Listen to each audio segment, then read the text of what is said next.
ನಮಸ್ಕಾರ. ಕೆಸಿಎನ್ ವಾರ್ತೆಗಳಿಗೆ ಸ್ವಾಗತ. ಮೊದಲಿಗೆ ಮುಖ್ಯಾಂಶಗಳು.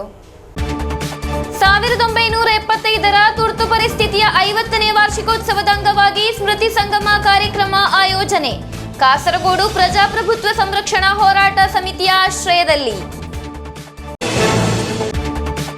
ಕಾಸರಗೋಡು ಗವರ್ನಮೆಂಟ್ ಯುಪಿ ಶಾಲೆಯ ಹೊಸ ಕಟ್ಟಡದ ಶಿಲಾನ್ಯಾಸ ಶಾಸಕ ಎನ್ಎ ನೆಲ್ಲಿಕುನ್ನು ಅವರಿಂದ. ನಾಯನ್ಮಾರ ಮೂಲ ನಿವಾಸಿ ಅಹ್ಮದ್ ಅವರ ಮನೆ ಯಾವುದೇ ಸಂದರ್ಭದಲ್ಲಿ ಕುಸಿದು ಬೀಳುವ ಸ್ಥಿತಿಯಲ್ಲಿ. ಪಿಲಿಕ್ಕೋಡು ಗ್ರಾಮ ಪಂಚಾಯತ್ ಕಚೇರಿಯ ಸಮೀಪವಿರುವ ವಿಶೇಷ ಬಾಳೆಗೊನೆ ಆಕರ್ಷಿಸುತ್ತಿದೆ ನೋಡುಗರನ್ನು. ಚೆರ್ಕಳ ತೆಕ್ಕಿಲ್ ರಾಷ್ಟ್ರೀಯ ಹೆದ್ದಾರಿಯಲ್ಲಿ ವಾಹನ ಸಂಚಾರ ತಕ್ಷಣ ಪುನರಾರಂಭಗೊಳ್ಳಲಿದೆ. ಜಿಲ್ಲಾಧಿಕಾರಿ ಕೆ ಇಂಬಾಶೇಖರ್ ಆದೇಶ. ವಾರ್ತೆಗಳು ವಿವರವಾಗಿ. ಕಾಸರಗೋಡು ಪ್ರಜಾಪ್ರಭುತ್ವ ಸಂರಕ್ಷಣಾ ಹೋರಾಟ ಸಮಿತಿಯ ಆಶ್ರಯದಲ್ಲಿ 1975ರ ತುರ್ತು ಪರಿಸ್ಥಿತಿಯ 50ನೇ ವಾರ್ಷಿಕೋತ್ಸವದ ಅಂಗವಾಗಿ ಸ್ಮೃತಿ ಸಂಗಮ ಕಾರ್ಯಕ್ರಮ ಆಯೋಜಿಸಲಾಯಿತು. ಕಾಸರಗೋಡು ಮುನ್ಸಿಪಲ್ ಟೌನ್ ಹಾಲ್ನಲ್ಲಿ ನಡೆದ ಕಾರ್ಯಕ್ರಮವನ್ನು ಗೋವಾ ರಾಜ್ಯಪಾಲ ಅಡ್ವೊಕೇಟ್ ಪಿಎಸ್ ಶ್ರೀಧರನ್ ಪಿಳ್ಳೈ ಉದ್ಘಾಟಿಸಿದರು. ಕಾಸರಗೋಡು ಪ್ರಜಾಪ್ರಭುತ್ವ ಸಂರಕ್ಷಣಾ ಹೋರಾಟ ಸಮಿತಿಯ ಆಶ್ರಯದಲ್ಲಿ 1975ರ ತುರ್ತು ಪರಿಸ್ಥಿತಿಯ 50ನೇ ವಾರ್ಷಿಕೋತ್ಸವದ ಅಂಗವಾಗಿ ಸ್ಮೃತಿ ಸಂಗಮ ಕಾರ್ಯಕ್ರಮ ಆಯೋಜಿಸಲಾಯಿತು. ಕಾಸರಗೋಡು ಮುನ್ಸಿಪಲ್ ಟೌನ್ ಹಾಲ್ನಲ್ಲಿ ನಡೆದ ಕಾರ್ಯಕ್ರಮವನ್ನು ಗೋವಾ ರಾಜ್ಯಪಾಲ ಅಡ್ವೊಕೇಟ್ ಪಿಎಸ್ ಶ್ರೀಧರನ್ ಪಿಳ್ಳೈ ഉദ്ഘാടിಸಿದರು. അടിയന്തരാവസ്ഥയിൽ RSSന്റെ പങ്കിനെയൊക്കെ വികൃതമാക്കി അവതരിപ്പിക്കാൻ ശ്രമിച്ചു. ബോധപൂർവമാണ് എന്ന് ഞാൻ കരുതുകയാണ്. രാഷ്ട്രീയ നേട്ടമായിരിക്കും അദ്ദേഹത്തിൻ്റെ ലക്ഷ്യം. സഖാവ് മുഖ്യമന്ത്രിയോട് എനിക്കൊന്നേ പറയാനുള്ളൂ, അങ്ങ് ക്രൂരതയാണ് കാട്ടിയത്. RSSകാരിലൊന്നും പങ്കെടുക്കാത്തവരാണെന്ന് പറഞ്ഞപ്പം അങ്ങയുടെ പാർട്ടിയുടെ സമാരാധ്യനായ നേതാവ് EMS, autobiography of EMS, communist party കേരളത്തിൽ ഒരു തട്ടം വായിക്കുക. അതിൽ അദ്ദേഹം പറയുന്നു, ഞങ്ങൾ അങ്ങനെ തീരുമാനിച്ചു, പക്ഷെ പിന്നീട് ഞങ്ങൾക്ക് തെറ്റുപറ്റിയെന്ന് ജലന്ധറിൽ ചേർന്ന പാർട്ടി കോൺഗ്രസ് അത് തെറ്റായിപ്പോയി എന്ന് പറഞ്ഞു. ആ തെറ്റായിപ്പോയി എന്ന് പറഞ്ഞ പാർട്ടി കോൺഗ്രസിൻ്റെ പശ്ചാത്തലത്തിൽ മുഖ്യമന്ത്രി അത് പിൻവലിക്കുമോ? ഇപ്പോഴത്തെ മുഖ്യമന്ത്രി അദ്ദേഹം തെറ്റുപറ്റിപ്പോയി എന്ന്, എൻ്റെ പ്രസ്താവന തെറ്റായിപ്പോയി എന്ന് പറയുമോ എന്ന് ഗവർണർ എന്ന നിലയ്ക്കല്ല, കേരളത്തിലെ ഒരു പൗരൻ എന്നുള്ള നിലയിൽ ഞാൻ അദ്ദേഹത്തോട് ആവശ്യപ്പെടുകയാണ്. ನಿವೃತ್ತ ಸರ್ಕಾರ ಕಾರ್ಯದರ್ಶಿ ಕೆ ಗೋಪಾಲಕೃಷ್ಣ ಭಟ್ ಅಧ್ಯಕ್ಷತೆ ವಹಿಸಿದ್ದರು. ಸಂಸ್ಕೃತ ಭಾರತ ರಾಷ್ಟ್ರೀಯ ಉಪಾಧ್ಯಕ್ಷ ದಿನೇಶ್ ಕಾಮತ್ ಮುಖ್ಯ ಭಾಷಣ ಮಾಡಿದರು. Programme coordinator advocate Karunakaran Nambiar, coordination ಸಮಿತಿ ಸದಸ್ಯ ವಿ ರವೀಂದ್ರನ್ ಮುಂತಾದವರು ಮಾತನಾಡಿದರು. ಅಡಿಯಂತರಾವಸ್ಥಾ ಜನಾಧಿಪತ್ಯೆಡೆ ಕಶಪಿನ 50 ಆಂಡು ಎಂಬ ಪುಸ್ತಕದ ಬಿಡುಗಡೆ ಕಾರ್ಯಕ್ರಮದಲ್ಲಿ ನಡೆಯಿತು. ತುರ್ತು ಪರಿಸ್ಥಿತಿಯ ಸಂದರ್ಭದಲ್ಲಿ ಜೈಲು ಶಿಕ್ಷೆಗೆ ಒಳಗಾದವರು, ಕ್ರೂರ ಚಿತ್ರಹಿಂಸೆಗೆ ಒಳಗಾದವರು ಮತ್ತು ಪ್ರಜಾಪ್ರಭುತ್ವದ ರಕ್ಷಣೆಗಾಗಿ ಹೋರಾಡಿದವರು ಸೇರಿದಂತೆ ಸಮಾಜದ ವಿವಿಧ ವರ್ಗಗಳ ಅನೇಕ ಮಂದಿ ಕಾರ್ಯಕ್ರಮದಲ್ಲಿ ಭಾಗವಹಿಸಿದ್ದರು. News bureau, Kasaragod. Kasaragod government UP ಶಾಲೆಯ ಹೊಸ ಕಟ್ಟಡದ ಶಿಲಾನ್ಯಾಸ ನಡೆಯಿತು. ಶಾಸಕ ಎನ್ಎ ನೆಲ್ಲಿಕುನ್ನು ಶಿಲಾನ್ಯಾಸ ನೆರವೇರಿಸಿದರು. ಕಾಸರಗೋಡು ಗವರ್ನಮೆಂಟ್ ಯುಪಿ ಶಾಲೆಗೆ ಕಾಸರಗೋಡು ಅಭಿವೃದ್ಧಿ ಪ್ಯಾಕೇಜ್ನಲ್ಲಿ ಸೇರಿಸಿ 1.14 ಕೋಟಿ ರೂಪಾಯಿ ವೆಚ್ಚದಲ್ಲಿ ನಿರ್ಮಿಸಲಾಗುವ ಕಟ್ಟಡದ ಶಿಲಾನ್ಯಾಸ ನಡೆಯಿತು. ಶಾಸಕ ಎನ್ಎ ನೆಲ್ಲಿಕುನ್ನು ಶಿಲಾನ್ಯಾಸವನ್ನು ನೆರವೇರಿಸಿದರು. ನಗರಸಭಾ ಚೇರ್ಮನ್ ಅಬ್ಬಾಸ್ ಬೇಗಂ ಅಧ್ಯಕ್ಷತೆ ವಹಿಸಿದ್ದರು. ಲೋಕೋಪಯೋಗಿ ಸಹಾಯಕ ಕಾರ್ಯನಿರ್ವಾಹಕ ಇಂಜಿನಿಯರ್ PM ಯಮುನಾ ಯೋಜನಾ ವರದಿ ಮಂಡಿಸಿದರು. ಈ ಸಂದರ್ಭ LSS ಮತ್ತು USS ವಿಜೇತರಿಗೆ ಮತ್ತು ಶಾಲೆಯಿಂದ ಅಧ್ಯಯನ ಪೂರ್ಣಗೊಳಿಸುತ್ತಿರುವ ಗೈಡ್ಸ್ ಘಟಕದ ಸದಸ್ಯರಿಗೆ ಬಹುಮಾನ ವಿತರಿಸಲಾಯಿತು. ನಗರಸಭೆ ಸ್ಥಾಯಿ ಸಮಿತಿ chairperson K Rajani, ward councillor M Sreelatha, DIET ಪ್ರಾಂಶುಪಾಲ doctor K Raghuram Bhat, SSK ಜಿಲ್ಲಾ ಯೋಜನಾಧಿಕಾರಿ VS Bijuraj, AEO Augustine Bernard Monteiro, BPC T Kasim, SMC chairman KC Laijumon, MPTA ಅಧ್ಯಕ್ಷೆ ಅಶ್ವಿತಾ ಗೋಕುಲ್, ಸಿಬ್ಬಂದಿ ಕಾರ್ಯದರ್ಶಿ A ಶ್ರೀಕುಮಾರ್, ಆದಿತ್ಯ ಕುಂಬಳೆ ಎಂಬಿವರು ಮಾತನಾಡಿದರು. PTA ಅಧ್ಯಕ್ಷ ರಾಶಿದ್ ಪೂರಣಂ ಸ್ವಾಗತಿಸಿ ಪ್ರಾಂಶುಪಾಲೆ ಭಾರತಿ ಧನ್ಯವಾದವಿತ್ತರು. News bureau, Kasaragod. ನಾಯನ್ಮಾರ್ ಮೂಲ ಪಡಿഞ്ഞാർ ಮೂಲೆಯ ಬಖಾಫಿ ನಗರ ರಸ್ತೆಯ ಸಮೀಪದ ಅಹ್ಮದ್ ಅವರ ಮನೆ ಯಾವುದೇ ಸಂದರ್ಭದಲ್ಲಿ ಕುಸಿದು ಬೀಳುವ ಸ್ಥಿತಿಯಲ್ಲಿದೆ. ಸಮೀಪದ ಭೂಮಿ ಸವೆದು ಹೋದ ನಂತರ ಅಹ್ಮದ್ ಅವರ ಮನೆಗೆ ಈ ಸ್ಥಿತಿ ಬಂದಿದೆ. ಮಕ್ಕಳು ಮತ್ತು ವೃದ್ಧರು ಸೇರಿದಂತೆ ಸುಮಾರು 6 ಮಂದಿ ಅಪಾಯದ ಭೀತಿಯಲ್ಲಿ ಈ ಮನೆಯಲ್ಲಿ ವಾಸಿಸುತ್ತಿದ್ದಾರೆ. ಆಟೋ ರಿಕ್ಷಾ ಓಡಿಸುವ ಮೂಲಕ ಜೀವನ ಸಾಗಿಸುವ ನಾಯನ್ಮಾರ್ ಮೂಲ ಪಡಿഞ്ഞാർ ಮೂಲೆಯ ಅಹಮದ್ ಆಗಿದ್ದಾರೆ. ಜೀವನದಲ್ಲೇ ಅನೇಕ ತೊಂದರೆಗಳನ್ನು ಎದುರಿಸುತ್ತಿರುವುದು. ಈ ಮಧ್ಯೆ ಕಷ್ಟಪಟ್ಟು ನಿರ್ಮಿಸಿದ ಮನೆಯಾಗಿದೆ ಯಾವುದೇ ಸಂದರ್ಭದಲ್ಲಿ ಕುಸಿದು ಬೀಳುವ ಸ್ಥಿತಿಯಲ್ಲಿರುವುದು. ಸಮೀಪದ ಭೂಮಿ ಸವೆದು ಹೋದ ನಂತರ ಅಹಮದ್ ಅವರ ಮನೆ ಈ ಸ್ಥಿತಿಗೆ ಬಂದಿದೆ. ಎತ್ತರದಲ್ಲಿರುವ ಮನೆಯ ಸಮೀಪದವರೆಗೆ ಇರುವ ಭೂಮಿ ಕುಸಿಯಲು ಪ್ರಾರಂಭಿಸಿದೆ. ಇದಲ್ಲದೆ ಭೂಕುಸಿತವನ್ನು ತಡೆಗಟ್ಟಲು ನಿರ್ಮಿಸಲಾದ ಗೋಡೆಯೂ ಕುಸಿದಿದೆ. ಯಾವುದೇ ಕರುಣೆ ತೋರಿಸದೆ ಜೆಸಿಬಿ ಬಳಸಿ ನಡೆಸಿದ ಕೆಲಸವು ಇಂದು ಬಡ ಕುಟುಂಬವನ್ನು ನೋವಿನ ಕೂಪಕ್ಕೆ ತಳ್ಳಿದೆ. ಈ ವಿಷಯವನ್ನು ಅಧಿಕಾರಿಗಳ ಗಮನಕ್ಕೆ ತಂದರೂ ಯಾವುದೇ ಕ್ರಮ ಕೈಗೊಂಡಿಲ್ಲ ಎಂದು ಅಹಮದ್ KC ന്യൂസ്ಗೆ ತಿಳಿಸಿದರು. 6-8 കോലി മുകളിൽ ഇടിഞ്ഞിട്ട് പോണ്, താഴെല്ലാം തകർന്ന് വീണ് എല്ലാം. ഇപ്പൊ എന്ത് ചെയ്യാനത്, നമ്മളിൽ ഇങ്ങനെ റിസോർട്ടിട്ട് ഇതാക്കിയിട്ട് നമ്മ കുടുംബം കൊണ്ട് പോന്നല്ലേ. അതുകൊണ്ട് ഇനിയിപ്പോൾ നമ്മളെ കൊണ്ട് മുമ്പ് എന്ന് പറഞ്ഞാൽ നമ്മ എന്തെങ്കിലും ഒരു കുറെ പൈസ ചെലവിട്ടിട്ട് നമ്മ കെട്ടി ഇതാക്കി. ഇനിയിപ്പോൾ താങ്ങാനുള്ള അതിനുള്ള ശക്തിയില്ല. ഇനിങ്ങനെ എന്ത് ചെയ്യണമെന്ന് നമുക്കൊരു പിടുത്തമില്ല. ആരും ഒന്ന് പറഞ്ഞ് ഇവർ തിരിഞ്ഞു നോക്കാനില്ല. നല്ലോണം ഇടിഞ്ഞു പോയി മുകളിൽ നിന്ന്. എന്ത് ചെയ്യാൻ, തകർന്നു പോയി, വീട് തന്നെ പോയി നമ്മളെ. എന്നേടെ ഞാൻ ഈ മക്കളെല്ലാം കൊണ്ട് ഏടെ പോകുന്നത്, ഏടെ പോയിട്ട് നിൽക്കാൻ? പൈസ ഒന്നുമില്ലല്ലോ, നമ്മളതിൽ ഒരു പൈസ ഇല്ല, 10 പൈസ ഇല്ല അതിനെ നേരാക്കിറാന്നില്ലെങ്കിൽ. ಭೂಕುಸಿತದಿಂದಾಗಿ ಸಮೀಪದ ಇತರ ಮನೆಗಳು ಸಹ ದೊಡ್ಡ ತೊಂದರೆಗಳನ್ನು ಎದುರಿಸುತ್ತಿದೆ. വീടിൻ്റെ ഉടമയ്ക്ക് ഓട്ടോ ഓടിച്ച് ജീവിക്കുന്ന ആളാണ്.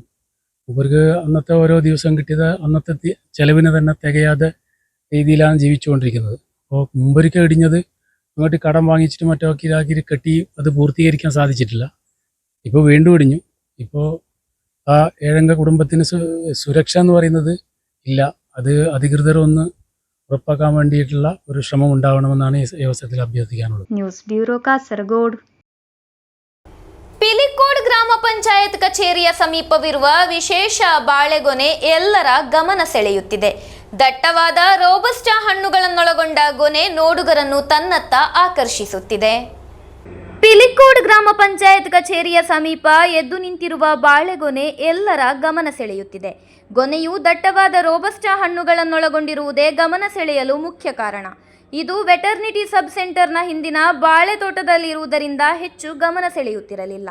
ಆದರೆ ರೋಬಸ್ಟಾ ವಿಭಾಗದಲ್ಲಿ ಈ ಬಾಳೆಹಣ್ಣುಗಳನ್ನು ಕೊಯ್ಲು ಮಾಡುವ ಸಾಮಾನ್ಯ ಸ್ಥಳದಿಂದ ಕೊಯ್ಲು ಮಾಡಲಾಗಿಲ್ಲ. ಬದಲಾಗಿ ಬಾಳೆದಂಡಿನ ಮಧ್ಯದ ದೊಡ್ಡ ದಂಡಿನಿಂದ ಕೊಯ್ಲು ಮಾಡಲಾಗಿದೆ. ಗೊನೆಯಲ್ಲಿ 10ಕ್ಕೂ ಹೆಚ್ಚು ಹಣ್ಣುಗಳಿವೆ. ಬಾಳೆಹಣ್ಣು ಭಾರೀ ಎತ್ತರದಲ್ಲಿ ತಲೆ ಎತ್ತಿ ನಿಂತಿದೆ. ಪಿಲಿಕೋಡ್ ಪಂಚಾಯತ್ ಕಚೇರಿಗೆ ವಿವಿಧ ಉದ್ದೇಶಗಳಿಗಾಗಿ ಬರುವ ಜನರು ಹಾಗೂ ವೆಟರ್ನಿಟಿ ಸಬ್ ಸೆಂಟರಿಗೆ ಬರುವವರು ದಂಡಿನಿಂದ ಕೊಯ್ಲು ಮಾಡಿದ ಬಾಳೆಹಣ್ಣುಗಳನ್ನು ವೀಕ್ಷಿಸಲು ಆಗಮಿಸುತ್ತಿದ್ದಾರೆ. ಉರುಮೀಸ್ ತ್ರಿಕರಿಪುರ, ನ್ಯೂಸ್ ಬ್ಯೂರೋ, ಚೆರುವತ್ತೂರ್. ಚೆರ್ಕಳ ತೆಕ್ಕಿಲ್ ರಾಷ್ಟ್ರೀಯ ಹೆದ್ದಾರಿಯಲ್ಲಿ ವಾಹನ ಸಂಚಾರ ತಕ್ಷಣ ಪುನರಾರಂಭಗೊಳ್ಳಲಿದೆ. ಭೂಕುಸಿತ ಸಂಭವಿಸಿದುದರಿಂದ ಬೇವಿಂಜದಲ್ಲಿ ಸಂಚಾರ ಸ್ಥಗಿತಗೊಳಿಸಲಾಗಿತ್ತು. ಇದೀಗ ಪಾರ್ಶ್ವಗೋಡೆ ನಿರ್ಮಾಣ ಕಾರ್ಯವನ್ನು ತಕ್ಷಣ ಪೂರ್ಣಗೊಳಿಸಲು ಜಿಲ್ಲಾಧಿಕಾರಿ ಕೆ ಇಂಬಾಶೇಖರ್ ನಿರ್ಮಾಣ ಗುತ್ತಿಗೆ ಕಂಪನಿಗೆ ಆದೇಶ ನೀಡಿದ್ದಾರೆ. ಅವೈಜ್ಞಾನಿಕ ನಿರ್ಮಾಣ ಕಾರ್ಯದಿಂದಾಗಿ ಅಪಾಯದ ಭೀತಿ ಸೃಷ್ಟಿಸುತ್ತಿರುವ ಚೆರ್ಕಳ ಚಟ್ಟಂಜಲ್ ರಾಷ್ಟ್ರೀಯ ಹೆದ್ದಾರಿಯಲ್ಲಿ ಕಳೆದ 16ರಂದಾಗಿದೆ ನಾಡನ್ನೇ ಬೆಚ್ಚಿ ಬೀಳಿಸುವ ತೀವ್ರ ಭೂಕುಸಿತ ಸಂಭವಿಸಿರುವುದು. ನ್ಯೂ ಬೇವಿಂಜ ರಾಷ್ಟ್ರೀಯ ಹೆದ್ದಾರಿಯಲ್ಲಿ ರಸ್ತೆಯ ಮೇಲೆ ಗುಡ್ಡವೊಂದು ಕುಸಿದು ಬಿದ್ದಿದೆ. ಸಿಮೆಂಟ್ ಲೇಪಿಸಿ ಬಲವರ್ಧಿಸಿದ ರಕ್ಷಣಾತ್ಮಕ ಗೋಡೆಯು 2 ವಿಭಿನ್ನ ಸಮಯಗಳಲ್ಲಾಗಿ ಗಂಟೆಗಳ ಅಂತರದಲ್ಲಿ ರಸ್ತೆಗೆ ಸಂಪೂರ್ಣವಾಗಿ ಕುಸಿದಿದೆ. ಇದರೊಂದಿಗೆ ಈ ಮಾರ್ಗದ ಮೂಲಕವಿರುವ ವಾಹನ ಸಂಚಾರವನ್ನು ನಿಷೇಧಿಸಲಾಯಿತು. ಹಲವು ದಿನಗಳಿಂದ ಈ ಮಾರ್ಗದ ಮೂಲಕವಿರುವ ಸಂಚಾರವನ್ನು ಸ್ಥಗಿತಗೊಳಿಸಿರುವುದರಿಂದ ಸ್ಥಳೀಯ ವಾಸಿಗಳು ತೀವ್ರ ತೊಂದರೆ ಅನುಭವಿಸುತ್ತಿದ್ದಾರೆ. ಈ ಮಧ್ಯೆ ಜಿಲ್ಲಾಧಿಕಾರಿ ಕೆ ಇಂಬಾಶೇಖರ್ ಪಾರ್ಶ್ವಗೋಡೆ ನಿರ್ಮಾಣ ಕಾರ್ಯವನ್ನು ತಕ್ಷಣ ಪೂರ್ಣಗೊಳಿಸಲು ನಿರ್ಮಾಣ ಗುತ್ತಿಗೆ ಕಂಪನಿಗೆ ಆದೇಶ ನೀಡಿದ್ದಾರೆ. ಸ್ಥಳಕ್ಕೆ ಭೇಟಿ ನೀಡಿದ ಜಿಲ್ಲಾಧಿಕಾರಿಗಳಿಗೆ ರಾಷ್ಟ್ರೀಯ ಹೆದ್ದಾರಿ ನಿರ್ಮಾಣದ ಪ್ರತಿನಿಧಿಗಳು ಪಾರ್ಶ್ವಗೋಡೆ ನಿರ್ಮಾಣ ಕಾರ್ಯವನ್ನು ಪೂರ್ಣಗೊಳಿಸಲು ಇನ್ನೂ 4 ದಿನಗಳು ಬೇಕು ಎಂದು ತಿಳಿಸಿದರು. ರಾಷ್ಟ್ರೀಯ ಹೆದ್ದಾರಿ ಪ್ರಾಧಿಕಾರದ ವರದಿ ಲಭಿಸಿದರೆ 5 ದಿನಗಳೊಳಗೆ ಬೇವಿಂಜ ಮೂಲಕ ರಾಷ್ಟ್ರೀಯ ಹೆದ್ದಾರಿಗಿರುವ ಸಂಚಾರವನ್ನು ಪುನರಾರಂಭಿಸಲಾಗುವುದು ಎಂದು ಜಿಲ್ಲಾಧಿಕಾರಿ ತಿಳಿಸಿದರು. News bureau, Kasaragod.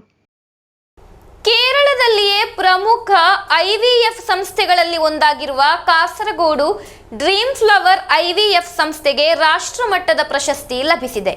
Most innovative ART centre regional ಎಂಬ ಪ್ರಶಸ್ತಿಗಾಗಿದೆ ಡ್ರೀಮ್ ಫ್ಲವರ್ IVF ಸಂಸ್ಥೆ ಅರ್ಹತೆ ಪಡೆದಿರುವುದು. ಐವಿಎಫ್ ಚಿಕಿತ್ಸೆಯಲ್ಲಿ ಅತ್ಯಂತ ನವೀನ ಹಾಗೂ ಅತ್ಯಾಧುನಿಕ ತಂತ್ರಜ್ಞಾನಗಳ ಶ್ರೇಷ್ಠತೆಯ ಅನುಷ್ಠಾನದ ಆಧಾರದ ಮೇಲೆ ಆಗಿದೆ ಡ್ರೀಮ್ ಫ್ಲವರ್ ಐವಿಎಫ್ ಸಂಸ್ಥೆಗೆ ರಾಷ್ಟ್ರಮಟ್ಟದ ಪ್ರಶಸ್ತಿ ಲಭಿಸಿರುವುದು. ರಾಷ್ಟ್ರಮಟ್ಟದಲ್ಲಿ ನಡೆದ ಚುನಾವಣೆಯಲ್ಲಿ most innovative ART centre regional ಎಂಬ ಪ್ರಶಸ್ತಿಗಾಗಿದೆ ಕಾಸರಗೋಡಿನ ಸಂಸ್ಥೆಯಾದ ಡ್ರೀಮ್ ಫ್ಲವರ್ ಐವಿಎಫ್ ಸಂಸ್ಥೆ ಅರ್ಹತೆ ಪಡೆದಿರುವುದು.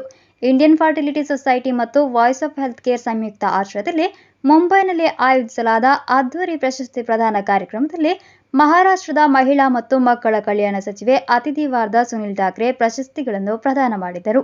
ಡ್ರೀಮ್ ಫ್ಲವರ್ ಐವಿಎಫ್ ಸೆಂಟರ್ನ ನಿರ್ದೇಶಕರಾದ doctor KP Suraj, doctor Jayalakshmi Suraj പ്രശസ്തിಯನ್ನು സ്വീകരിಸಿದರು ಎಂದು പദാധികാരിಗಳು ತಿಳಿಸಿದರು. വന്ധ്യതാ ചികിത്സാ രംഗത്ത് ഏറ്റവും നൂതനവും സങ്കീർണതയുമായ സാങ്കേതികത പ്രാബല്യത്തിൽ കൊണ്ടുവന്നതിനെ അടിസ്ഥാനമാക്കി നൽകുന്ന the most innovative ART centre regional എന്ന ബഹുമതി നമ്മുടെ സ്ഥാപനമായ ഡ്രീം ഫ്ലവർ IVF സെൻറ്ററിന് ലഭിച്ചു.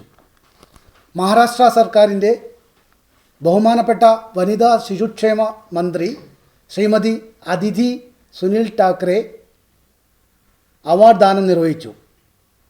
ഡ്രീം ഫ്ലവർ IVF സെൻറ്ററിന് വേണ്ടി സ്ഥാപനത്തിൻ്റെ ഡയറക്ടർമാരായ doctor KP Suraj, doctor Jayalakshmi Suraj എന്നിവർ അവാർഡ് ഏറ്റുവാങ്ങി.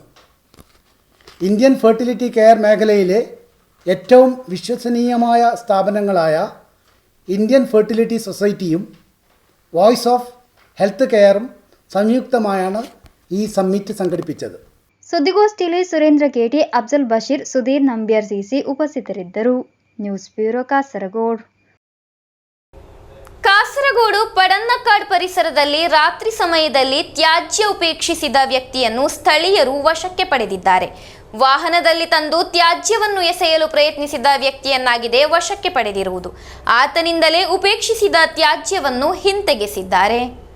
ಕಾಸರಗೋಡು ಪಡನ್ನಕಾಡ್ ಪರಿಸರದಲ್ಲಿ ರಾತ್ರಿ ಸಮಯದಲ್ಲಿ ಹಾಳಾದ ಪ್ಲಾಸ್ಟಿಕ್ ಚೀಲಗಳನ್ನು ಉಪೇಕ್ಷಿಸಿದ ವ್ಯಕ್ತಿಯನ್ನು ವಾಹನವನ್ನು ಸ್ಥಳೀಯರು ವಶಕ್ಕೆ ಪಡೆದಿದ್ದಾರೆ. ವ್ಯಕ್ತಿಯೋರ್ವ ವಾಹನದಲ್ಲಿ ತ್ಯಾಜ್ಯವನ್ನು ತಂದು ಎಸೆಯಲು ಪ್ರಯತ್ನಿಸಿದ್ದನ್ನು ಕಂಡ ಸ್ಥಳೀಯರು ಉಪೇಕ್ಷಿಸಿದ ಮಾಲಿನ್ಯವನ್ನು ಆತನಿಂದಲೇ ಹಿಂತೆಗೆಸಿದ್ದಾರೆ.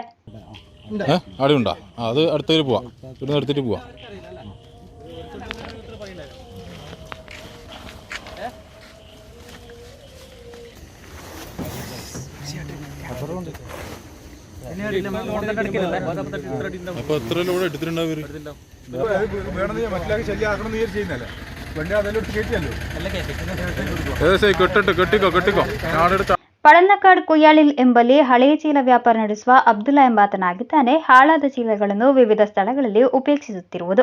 ಆತನ ವಾಹನ ಸಿಸಿಟಿವಿ ಕ್ಯಾಮೆರಾದಲ್ಲಿ ಸೆರೆಯಾಗಿತ್ತು. ನಂತರ ಸ್ಥಳೀಯರು ನಡೆಸಿದ ತಪಾಸಣೆಯಲ್ಲಿ ಈತನನ್ನು ವಶಕ್ಕೆ ಪಡೆಯಲಾಗಿದೆ. ನಂತರ 7 ಸ್ಥಳಗಳಿಂದ ಉಪೇಕ್ಷಿಸಿದ ಚೀಲಗಳನ್ನು ಹಿಂತೆಗೆಸಲಾಯಿತು. ಕಾನಂಗಾಡ್ ಪೊಲೀಸರು ಸ್ಥಳಕ್ಕೆ ಆಗಮಿಸಿ ಅಬ್ದುಲ್ಲಾ ಹಾಗೂ ವಾಹನವನ್ನು ಕಸ್ಟಡಿಗೆ ತೆಗೆದುಕೊಂಡಿದ್ದಾರೆ. ಸಿಮೆಂಟ್ ಚೀಲಗಳನ್ನು ತೊಳೆದು ಸ್ವಚ್ಛಗೊಳಿಸಿದರೆ ಮುನಿಸಿಪಾಲಿಟಿಯ ಹರಿತ ಕರ್ಮ ಸೇನೆಯವರು ಅದನ್ನು ಸ್ವೀಕರಿಸುತ್ತಾರೆ. ಆದರೆ ಚೀಲಗಳನ್ನು ಶುಚಿಗೊಳಿಸದೆ ಸ್ಥಳೀಯರಿಗೆ ತೊಂದರೆ ಮಾಡಿರುವುದು ಸ್ಥಳೀಯರ ಆಕ್ರೋಶಕ್ಕೆ ಕಾರಣವಾಗಿದೆ.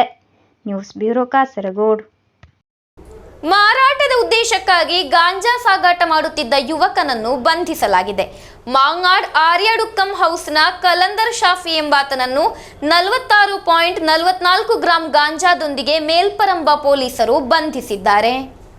ಮಾರಾಟದ ಉದ್ದೇಶಕ್ಕಾಗಿ ಗಾಂಜಾ ಸಾಗಾಟ ಮಾಡುತ್ತಿದ್ದ ಯುವಕರನ್ನು ಬಂಧಿಸಲಾಗಿದೆ.